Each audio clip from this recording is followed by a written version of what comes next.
नवरात्रि आते ही देवी माँ के भक्तों के अंदर श्रद्धा और भक्ति की तरंगें उठने लगती। गली मोहल्ले रात्रि जागरण से देवी की महिमा से गूंज उठती।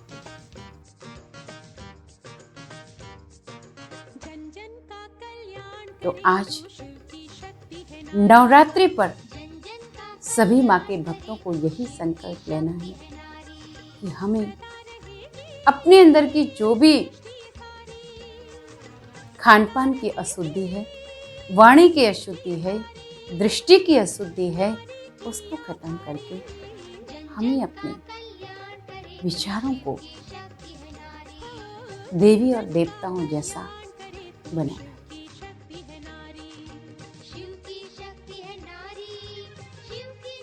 आश्चर्य लगता है कि देवी माँ को इतना मानते हैं, देवी माँ क्या कहना चाहती हैं, उनकी शिक्षाओं को नहीं मानते। इसीलिए आज इंसान भटक रहा है, परेशान है।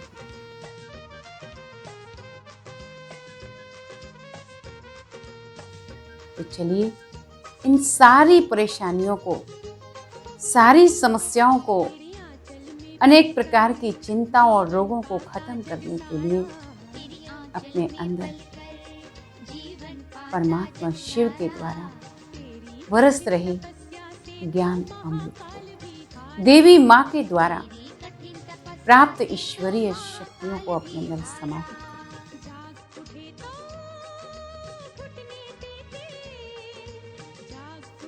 ओम शांति। नवरात्रि के पावन पवित्र पर्व की आप सभी को कोटि कोटि बधाइयाँ, शुभकामनाएं। सारे भारत के कोने कोने में देवी माँ के भक्त देवी माँ की सुंदर प्रतिमा सजाकर 9 दिन तक व्रत, पूजा, जागरण आदि करके देवी माँ से कई वरदान प्राप्त करते। नवरात्रि आते ही देवी माँ के भक्तों के अंदर श्रद्धा और भक्ति की तरंगें झलकने लगती हैं। देवी माँ का जागरण, उनकी महिमा का चारों तरफ गुंजायमान नजारा देखकर मन प्रफुल्लित हो उठता है। देवी माँ सभी भक्तों की रक्षक और रखवाली है। जो लोग सार्वजनिक अनुष्ठान में सम्मिलित नहीं हो पाते हैं, वो अपने घर में ही देवी माँ की मूर्ति रखकर अपने मन को एकाग्र कर ध्यान मग्न होने की कोशिश करते हैं। चित्रकार भी देवी के चित्र ऐसा बनाते हैं कि देखने वाले देखते ही रह जाएं, नजरें हटे ही नहीं। उनके हाथों में बहुत सारे शस्त्र आदि ऐसे शोभायमान होते हैं, उनको देखकर के मन खुशी से झूम उठता है और साथ में ये भी कह उठता है कि ये शस्त्र संहारक नहीं है, ये शस्त्र तो परमात्मा शिव से प्राप्त की गई अलौकिक और सूक्ष्म शक्तियां हैं, जिनको शस्त्रों के रूप में यादगार में दिखाया है। गहराई से सोचने का विषय है देवी माँ के अनेक रूप चित्रकारों ने चित्रित किए हैं, परंतु भक्तों के लिए उनका अष्टभुजाधारी रूप ही अति प्रिय है। साथ साथ देवी माँ की वो चैतन्यता अष्टभुजाधारी के रूप में हर एक भक्त के अंदर समाई हुई है, बसी हुई है। देवी माँ जब भक्तों को अपने रहम दिल स्वरूप का दर्शन कराती है, भक्त बांव विभोर होकर अपने जीवन की सारी मनोकामनाओं की इच्छा देवी माँ से ही करके अपने आप को आनंदित महसूस करते हैं। इसलिए देवियां कौन हैं, कैसे उन्होंने अपना ये जीवन इतना ऊंच, इतना पूजनीय बनाया, ये गहराई से समझने की आवश्यकता है। आइए देवी माँ के जीवन से जुड़े हुए, उनके त्याग और तपस्या से जुड़े हुए कुछ गहरे राज को, रहस्यों को जाने।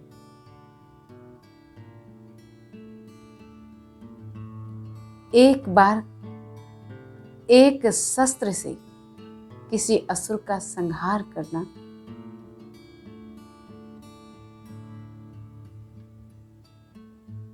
देवी माँ एक शस्त्र से ही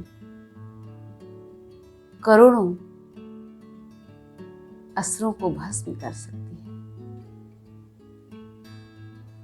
परंतु ज्ञात इतिहास के अनुसार जो भी योद्धा हुए हैं, उन्होंने अपने एक ही शस्त्र के बल पर विजय प्राप्त की है। और जितना सम्मान उन वीरों का हुआ है, उतना ही सम्मान उनके शस्त्र का भी हुआ है। जैसे कि वीर शिवाजी की खड्ग, महाराणा प्रताप की तलवार, महाराणा प्रताप का भाला, महारानी लक्ष्मीबाई की तलवार, गुरु गोविंद सिंह जी की तलवार। इन वीर योद्धाओं ने एक ही शस्त्र के बल पर सभी असुरों पर, सभी शत्रुओं पर विजय प्राप्त की है। ज्ञात इतिहास के बाद पौराणिक कथाओं में महाभारत, रामायण में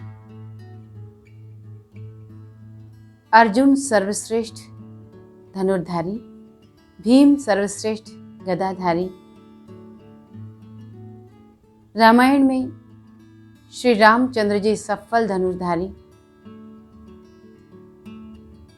ऐसे अनेक योद्धा हुए हैं जिन्होंने एक ही शस्त्र के बल पर कई राक्षसों का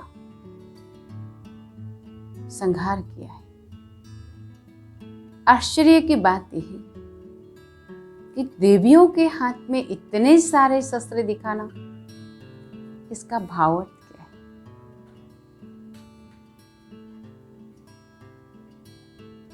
अन्य योद्धाओं के लिए गुरुओं के द्वारा शस्त्र विद्या भी सिखाई गई है,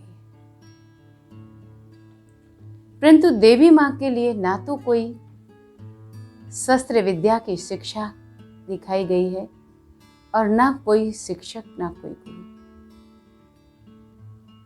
गहराई से विचार करें तो देवियों ने परमपिता परमात्मा शिव से, जो सभी के परम शिक्षक हैं, परम सद्गुरु हैं, सभी के कल्याण करता, दुख हरता, सुख करता है, तो देवियों ने जो शक्तियां प्राप्त की हैं वो हिंसक नहीं, वो संहारक नहीं, वो उद्धारक है। और वो शक्तियां सूक्ष्म है, अलौकिक है। जैसे देवी लक्ष्मी के साथ धन की शक्ति, देवी दुर्गा के साथ बल की शक्ति और देवी सरस्वती के साथ विद्या की शक्ति। ये शक्तियां मानव आत्मा के अंदर ईश्वरीय ज्ञान धन से मानव आत्मा के अंदर सोई हुई दिव्यता को जगाने के लिए देवी माँ ने इनका प्रयोग किया है।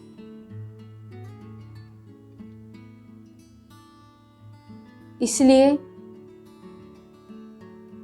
देवियां कभी भी स्थूल शस्त्रों के माध्यम से विजयी नहीं बनी। अगर देवी माँ ने ये शस्त्र संहारक के लिए लिए होते तो उनका भी यादगार किसी एक शस्त्र के साथ ही माना जाता। अनेक शस्त्र अनेक शक्तियों को उजागर करने के लिए दिखाए गए। शक्ति को दिखाने के लिए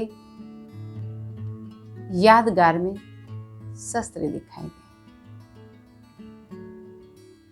और गहराई से सोचें तो इतिहास में नारी शक्ति कभी युद्ध के लिए मैदान में नहीं उतरी। आधुनिक युग में महारानी लक्ष्मीबाई का नाम उल्लेखनीय है। पुराणों में देवी देवताओं की अर्धांगिनी देवियों ने भी पीछे होकर के सहयोग तो किया है, स्थूल युद्ध नहीं किया। क्योंकि नारी आत्मिक बल की, मनसा बल की धनी है। स्थूल शक्ति को नारी शक्ति के साथ दिखाना कहीं से भी शोभायमान नहीं होता। जैसे कि आप देखते हैं बल में तो पशु भी बहुत आगे हैं मनुष्य से। हाथी शेर में मनुष्य से कई गुना ज्यादा शारीरिक बल है। अगर मनुष्य एक एक पशु को बस में करे तो उसको बहुत प्रयत्न करना पड़े, बहुत सारा संघर्ष करना पड़े। परंतु मनुष्य पशुओं से कहीं बौद्धिक बल में कई गुना आगे है। इसलिए वह एक साथ अपने बौद्धिक बल से कई जानवरों को, पशुओं को अपने बस में कर सकता है। इसी प्रकार मनुष्य और असुरों से ज्यादा देवी शक्ति के अंदर ईश्वरीय शक्तियां कई गुना ज्यादा रही हैं। इसलिए देवी मां ने अपने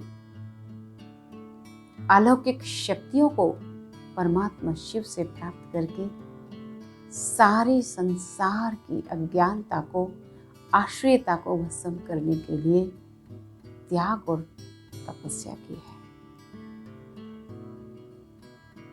अब देवी मां के साथ जागरण प्रतिदिन सोना और जागना, ये तो इंसान युगों से कर रहा है। लेकिन यहां जागने का तात्पर्य है आज जागते हुए भी इंसान दिन के 2 पहर में भी ऐसे गलत भ्रष्ट कर्म कर रहा है जिनका वर्णन मुख से करना भी संभव नहीं है। आप सब जानते हैं। इसलिए जब मनुष्य की आत्मा कुप्रवृत्तियों से काली हो जाती है, आश्रितता उसके देवत्व को ढक देती है, तब देवी माँ को परमात्मा से ज्ञान का प्रकाश लेकर, ज्ञान का तेज लेकर सारे संसार की आत्माओं को जगाने का कार्य करना होता है। इसलिए उनके साथ नवरात्रि, देवियों के यादगार में नवरात्रि शब्द है। देवियों ने कोई संहारक कार्य नहीं किया, हमेशा निर्माण का ही कार्य किया है। और निर्माण के लिए कई औजारों की आवश्यकता पड़ती है। अगर कहीं कोई तोड़फोड़ करनी हो, अगर किसी का गला काटना हो, तो एक शस्त्र ही काफी है। परंतु अगर हताहत किसी व्यक्ति का इलाज करना हो, तो डॉक्टर और नर्स को छोटे बड़े कई औजारों की आवश्यकता पड़ती है। अगर दीवार तोड़नी हो तो हथौड़ा ही काफी है, और अगर दीवार बनानी हो तो उसमें कई साधनों की आवश्यकता होती है। अगर कपड़ा फाड़ना हो तो हाथ ही काफी है। जब कपड़े सिलाई करने के लिए बैठते हैं तो छोटे छोटे पुर्जों वाली मशीन, सुई धागा, अनेक औजारों की आवश्यकता पड़ती है।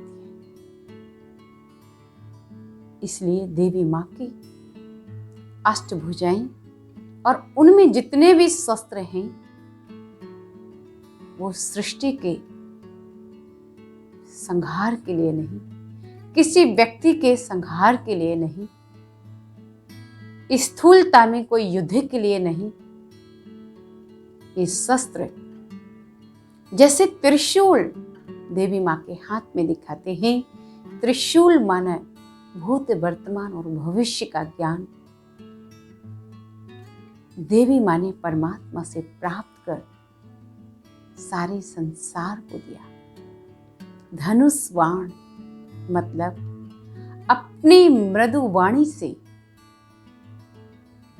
मनुष्यों के दुख, दर्द, समस्याओं का समाधान किया। उनका वरद हस्त भी दिखाते हैं, मतलब वो देवी माँ कभी किसी से नाराज नहीं होती, क्योंकि परमात्मा शिव ने सृष्टि के आदि मध्य अंत का ज्ञान देकर नारी शक्ति को सभी प्रकार के राजों को स्पष्ट कर संतोषी देवी बना दिया।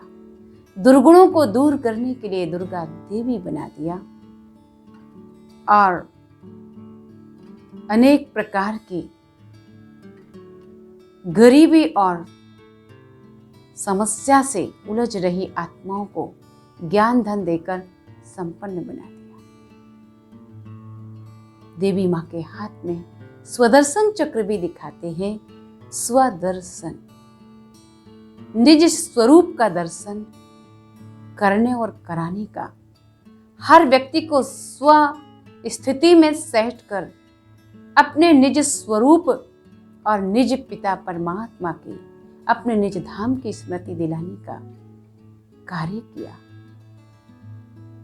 और स्वदर्शन चक्र से अपने अंदर की कुप्रवृत्तियों को नष्ट करने के लिए सभी मनुष्यात्माओं को प्रेरित किया है। अब देवियों के साथ अनेक प्रकार के अस्त्रों का संहार जो दिखाया है, विकारग्रस्त होना ही राक्षस बनना है। शास्त्रों में एक ही पिता के दो पुत्र,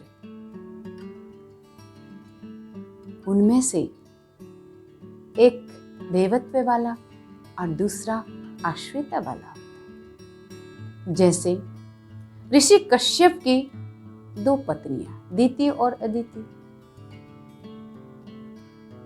एक पिता के पुत्र उनमें से ही देव और असुर बन गए।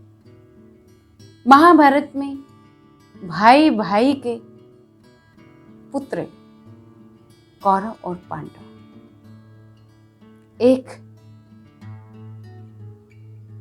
पवित्र बुद्धि और दूसरे अपवित्र बुद्धि।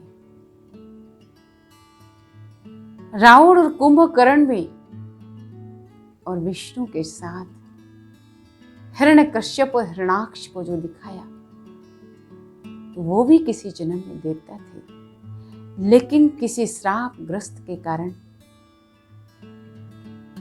उन्होंने आश्रयता को प्राप्त किया। तो कहने का भाव है कि आज संसार में एक ही परमपिता परमात्मा के सारे विश्व की आत्मा एक ही परमात्मा के बच्चे हैं,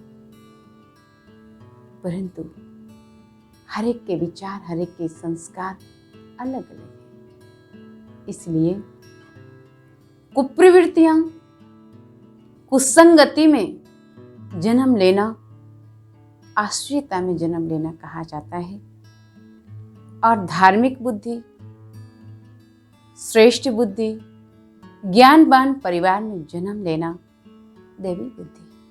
तो आज नवरात्रि पर सभी माँ के भक्तों को यही संकल्प लेना है कि हमें अपने अंदर की जो भी